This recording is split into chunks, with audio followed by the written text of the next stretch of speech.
Terminei o episódio anterior fazendo uma referência à expressão educação tipo queijo suíço, cheia de buracos. Ela é usada por Salman Khan, da Khan Academy, no seu livro Um Mundo, uma Escola, para caracterizar o tipo de educação feita nos sistemas de ensino tradicionais. Como é que acontecia o ensino e aprendizagem numa escola tradicional antes da pandemia, antes de março de 2020? Em todos os níveis de ensino, professores seguiam um programa, de acordo com um cronograma. E esse cronograma era o mesmo para cada turma de alunos. Ou seja, todos os alunos da turma estudavam o mesmo assunto ao mesmo tempo e durante o mesmo tempo. Havia um programa para ser dado, havia um cronograma para ser cumprido e todo mundo junto seguia o mesmo programa de acordo com o mesmo cronograma. Depois de estudar desse jeito alguns assuntos, chegava o momento da prova. E aí, então, professores e alunos podiam ter uma ideia do que foi que cada aluno conseguiu aprender daquele jeito. E claro, tinha aluno que tinha conseguido aprender 70% do que tinha estudado, enquanto o outro tinha conseguido aprender 50%. E pouquíssimos conseguiam aprender tudo, que eram os que tiravam 10, os chamados CDFs. Ou seja, para a esmagadora maioria dos alunos, mesmo para os que ao final do ano eram aprovados, as lacunas de aprendizagem iam se acumulando. Em todos os níveis, o sistema de ensino se contentava com a aprovação, com a média de notas acima de uma linha de corte. Não importa se o aluno conseguiu ou não aprender tudo o que havia estudado. Você percebe agora, porque foi que eu disse no episódio passado, que o desafio que nós vamos enfrentar em 2022 e 2023 vai ser, na verdade, uma agudização de um problema que nós temos em educação desde muito tempo.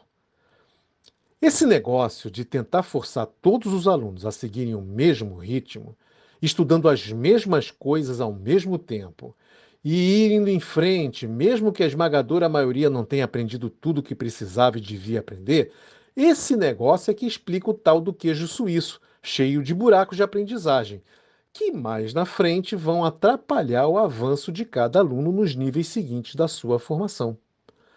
E isso todo professor de nível médio já percebia. A cada ano, as novas gerações de alunos chegavam com lacunas de formação que precisavam ser preenchidas para que eles pudessem aprender coisas novas, ou então eles não conseguiriam aprender. E também os professores de nível superior.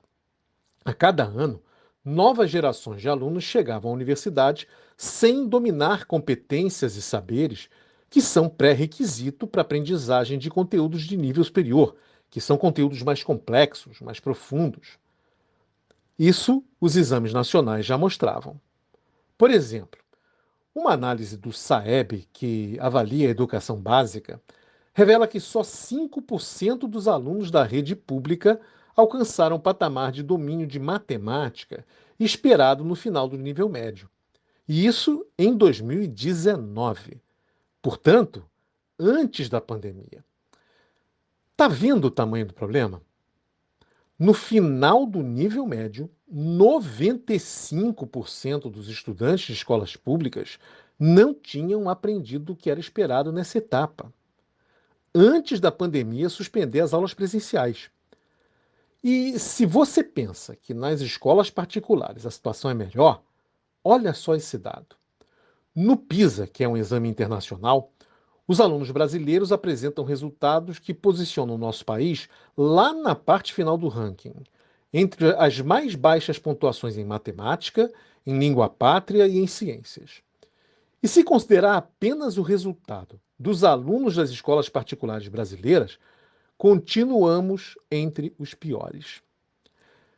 Isso que eu estou mostrando para você são dados de antes da pandemia, entende?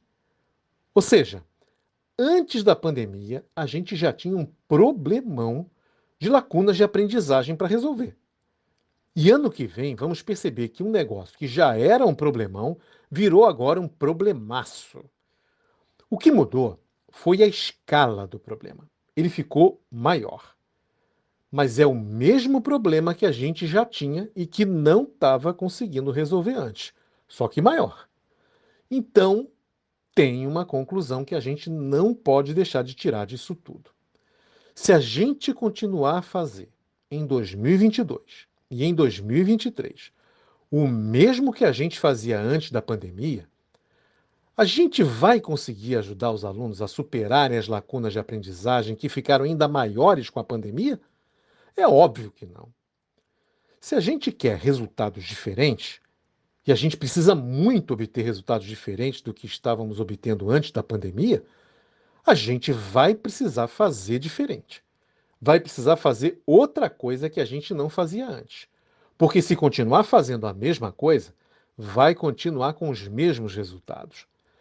Numa palavra, o que a gente precisa é inovar.